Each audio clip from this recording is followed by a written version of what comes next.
Nothing says summer quite like outdoor picnics, potlucks, and barbecues. But nothing spoils a picnic more quickly than unwelcome guests. And I don't mean party crashers.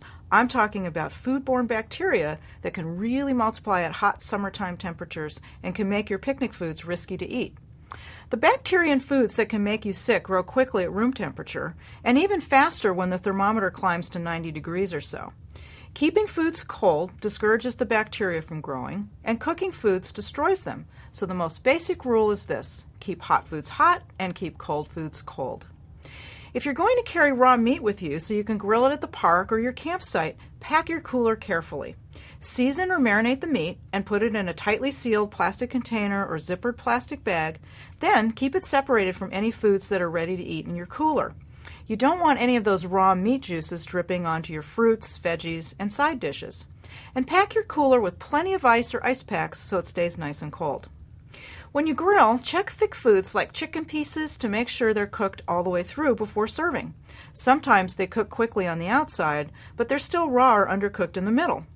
If I have a few hours before it's time to grill, I like to partially cook chicken pieces in the microwave, then drop them in a zippered plastic bag with the marinade and refrigerate.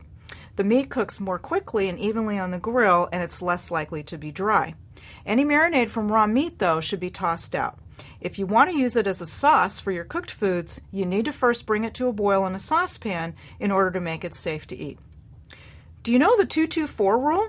The rule is simply this: 2 hours, 2 inches, 4 days.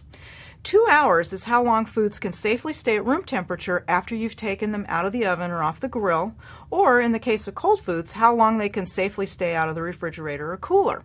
The limit drops, though, to just an hour if the outdoor temperature is 90 degrees or higher. After 2 hours, or 1 if it's really hot, the food should be refrigerated or frozen, so be sure to pack it up and place it back in the cooler if you're not going right home. The 2-inch rule means you want to store leftover foods in shallow containers in the refrigerator, no more than 2 inches thick, so they can cool evenly and quickly. If the containers are too deep, it just takes too long for the food in the middle to cool down. The last rule says that you should use your refrigerated leftovers within 4 days. Otherwise, toss them out. But picnic leftovers are so good, chances are they'll be long gone before then.